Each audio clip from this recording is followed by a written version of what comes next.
あなたにはワニが住む沼に突き落としたいと思うほど憎い相手はいますか？遡ること29年前の1993年7月15日、アメリカ南東部に位置するフロリダ州ウェストンが今回の舞台。この地にある多くの動植物が生息する湿地帯で事件は起こりました。その日の深夜、20歳の青年ボビーは親友のマーティンが運転する車に乗っていました。夜のドライブって最高だよな。車に乗っていたのはボビーとマーティンを含む男女8人。大音量で音楽が流され、車内は大いに盛り上がっていました。車はやがて人気のない湿地帯に到着。ここで8人は車を降り、肝試し感覚で散歩をすることにしたんです。ところが歩き出してしばらくすると予想外の出来事が起こりました。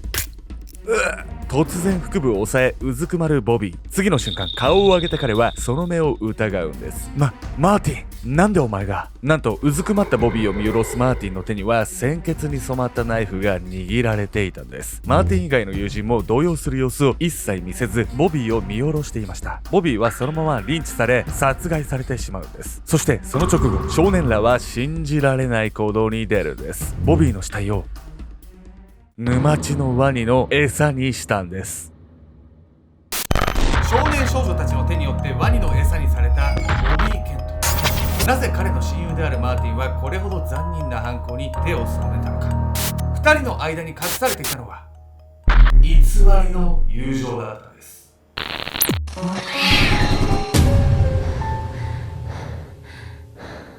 おさす、夏はグランピングしたいね。ケンちゃんです。滝修行したいです。闇闇子です。俺やったことあるわ。やんの？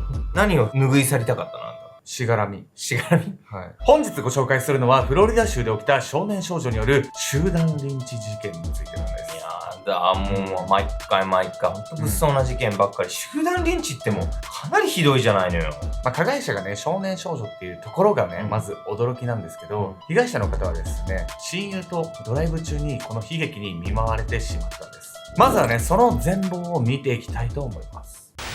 深夜のドライブ。遡ること29年前の1993年7月15日、アメリカ南東部に位置するフロリダ州ウェストンが今回の舞台。この日の夜、地元の青年ボビー・ケントの元に一本の電話がありました。ボビー、これからリサたちとドライブに行くんだけど、お前もどうだ？電話の相手はマーティン。ドライブか？いいぜ。迎えに来てくれるんだろ？ああ、もちろん。マーティンの誘いを快諾するボビー。しばらくすると、マーティンが車で迎えに来ました。車に乗り合わせたのは、マーティンとボビーを含む8人。マーティンの彼女のリサ、ボビーの彼女のアリもそれぞれ乗っていました。こういう友達同士のドライブでさ、車出してる男ってなんかモテそうよね。こうやってバックしてるでしょ。乗ってくみたいな。こうやって。モテる例が結構古いんですけど、8人で出かけたってことは結構ね、大きい車に乗ってたんです。そして、マーティンは20歳のフリーターだったので、車自体はね、親の車だったのかもしれないです。時刻は深夜。暗闇の中をマーティンが運転する車が走っていきます。夜のドライブって最高！大音量で音楽が流され、8人はドライブを大いに楽しんでいました。どんどん人気のない場所へと向かっていく車。いつの間にか湿地帯が広がるエリアに入っていました。ここの沼地、ワニがいるらしいぜ。肝試ししないか。マーティンがそう言って車を止めると、8人は湿地帯に足を踏み入れていくんです。男女8人で肝試しなんてもうドキュンドキュンしちゃうわよ、私。ちょっとこんにゃく係でいいからちょっと関わりたい。実はこの後、肝試しどころではない事態がボビーを襲うんです。不気味な雰囲気の中、歩みを進める8人。まあ、湿地帯なんて何もないよな。そろそろ車に戻らないか。しばらくして散歩に飽きてきたボビーがマーティンにそう声をかけた次の瞬間。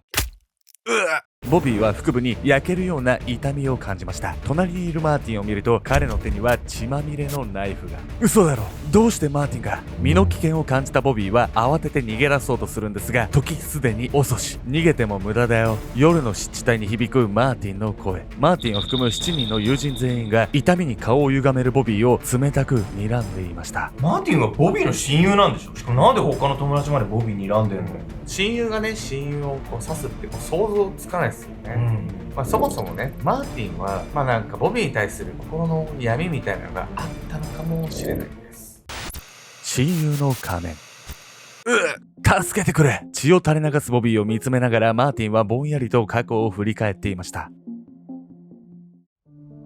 マーティンが生まれたのは1973年。彼の家は貧しかったものの、家族は仲良く幸せに暮らしていました。しかし、マーティンが9歳の時、近所にボビーが引っ越してきたことで、その幸せはあっけなく破壊されてしまうんです。ボビーは頭も良くスポーツ万能な少年。家も裕福でした。貧しい家庭で育ったマーティンとは対照的なボビーだったんですが、二人は同い年ということもあり、すぐに打ち解けたんです。ただ、ボビーの父親は、ボビーがマーティンと仲良くすることに反対していました。お前はまたマーティンと遊んでいたのか。あの子は貧乏人の息子だろう。もっと頭のいい友達を作りなさい。そうやって反対される中でも、ボビーはマーティンと友達でい続けたんです。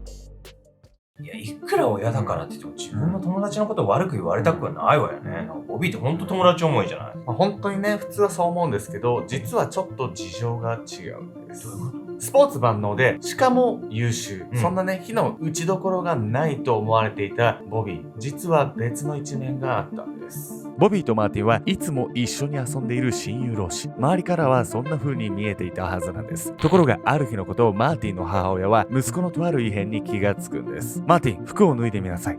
いきなりなんだよ。いいから服を脱いで見せなさい、そのあざを。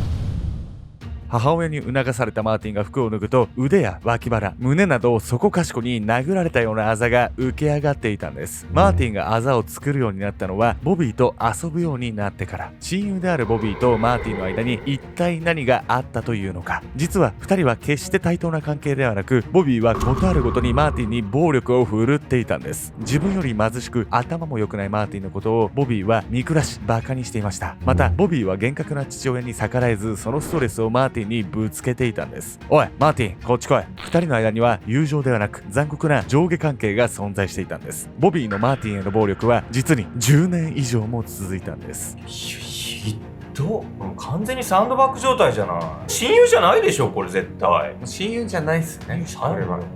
これいわゆる友達をね、装ったフレネミー。フレネミ？はい。というわけで本日のメトラキーワード、フレネミーについて。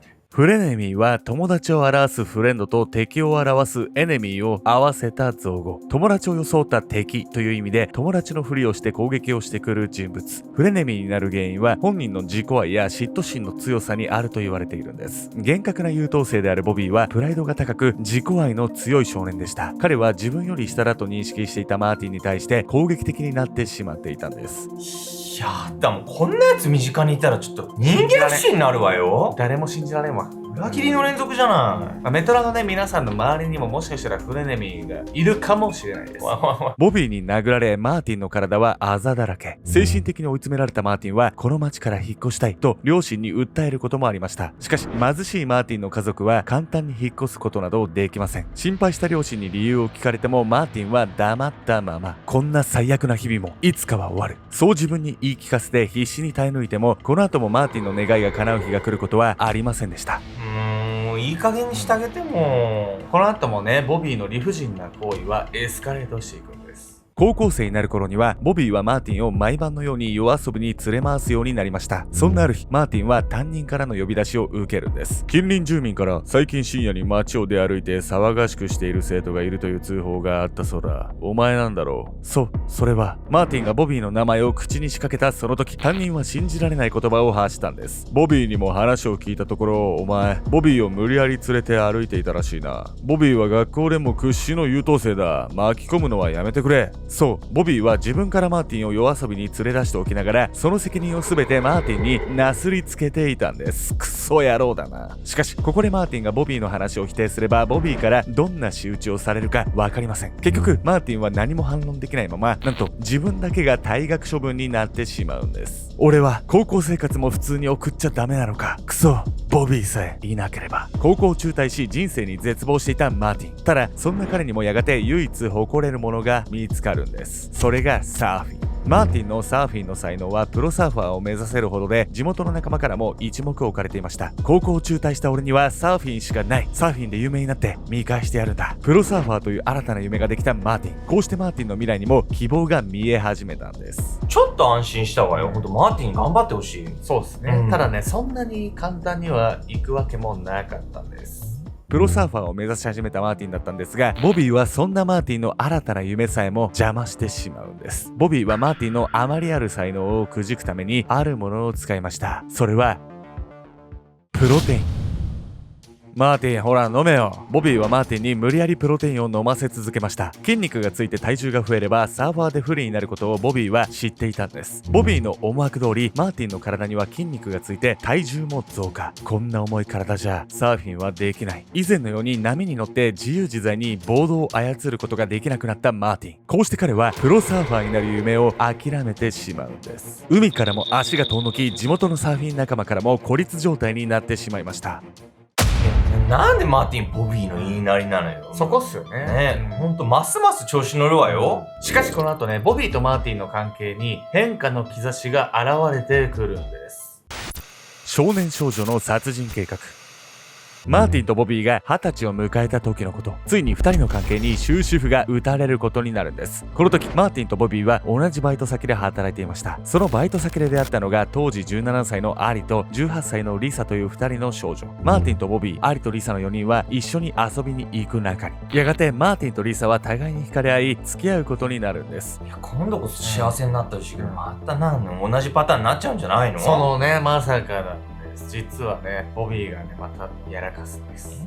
素敵な恋人ができ、まさに幸せの絶頂を迎えたマーティン。ただ、ことあるごとにマーティンの邪魔をしてきたボビーがこの状況を黙って見ているわけはなかったんです。ある日、ボビーはマーティンに黙ってリサを呼び出します。そして彼女を襲ったんです。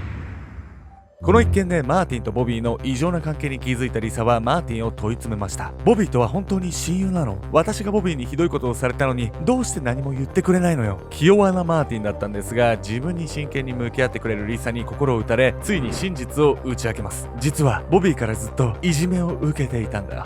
何もずっと言えなかったのにさ、とうとう打ち明けることできたのね。そうですね。本当に恋人の存在って大きいというか、こうやってちゃんとね、言いかけて言ってくれる人の存在っていうのが本当に大事ですよね。リサのマーティンに対する愛情は本物でした。ボビーは悪魔よ。親友の仮面をかぶった悪魔。ボビーがいる限り私たちは幸せになれないの。愛するマーティンが身体的にも精神的にも痛めつけられてきたことにリサは激しい怒りを覚えたんです。そしてリサはマーティンにある打診をします。ボビーを殺すしかないわ。なんでやねん。リサからボビーの彼女のアリへ、アリから他の友人へ、話は次々と伝わっていき、最終的にはボビーを殺すために7人の仲間が集まりました。そして7人の話し合いによってボビーをドライブへ誘い出す計画が立てられていたんです。なんそんな恐ろしい誘いに7人も乗っちゃうとかさ、友達殺そうぜって言われてさ、どういう神経で行こうってなるのか分かんないですよね。本当理解しがたいんですけど、ただとうとうね、その犯行当日の日がやってきてしまうんです。暗闇の中、逃げ惑うボビーがいた。くそ、なんで俺がこんな目に。7人の少年少女に囲まれてボビーに逃げ場はない。もう袋の中のネズミ。ボビーの前にマーティンが歩み寄ってくる。マーティン、助けてくれ。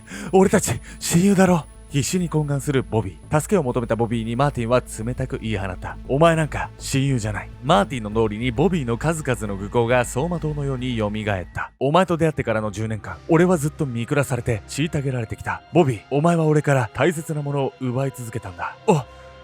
落ち着けマーティン。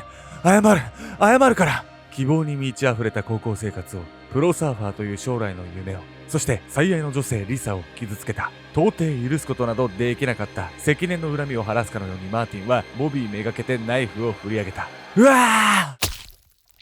しばらくするとボビーはぐったりと動かなくなった。息絶えたボビーを前に呆然とするマーティンたち7人。ここはフロリダ州南部の湿地帯。野生のワニが生息することでも有名な場所。そして沈黙が続く中、一人の少年が息絶えたボビーを指さしていた。これ、ワニの餌にしないか？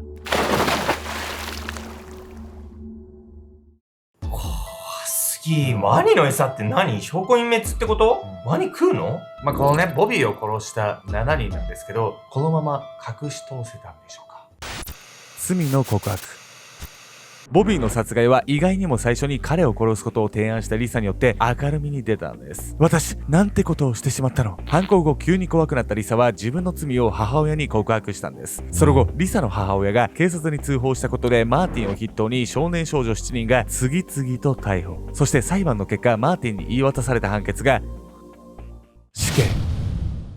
実行犯の少年2人には終身刑、残りの4人には最低11年の懲役刑が下されました。7人に予想外に重い刑が与えられたのは、ボビーの父親が雇った弁護士の力。変わり果てた姿で発見されたボビーを目の当たりにし、怒りに震えた父親は大金を積んで敏腕弁護士を雇い、7人の犯行がいかに重罪に値するかを強く訴えたんです。なんかちょっと意外な感じもするわね。なんかああやってボビーもボビーでさ、責められないところがなかったわけないじゃないじゃない。加害者なりの理由っていうのはあったっちゃあったんで、この判決の内容っていうのは議論をね生むものでもあったんです。全米を震撼させた少年少女による残忍な集団リンチ事件。アメリカ国民は初めこそ少年らの残忍さを非難したんですが、マーティンの動機が明らかになると同情する声も増えていったんです。そして控訴したマーティンは死刑の判決から2年が経った1997年終身刑に減刑されました。この世間の反応をメトラの皆さんはどう捉えますか？親友を偽り10年もの間マーティンを虐げてきたボビーの行動は確かに非道なものでした。しかし報復のために犯罪を犯してしまえば結局誰も報われることはないんです。彼女のリサや友人に助けを求めることができたマーティンなら、彼らの協力でボビーとうまく距離を取ることもできたはずなんです。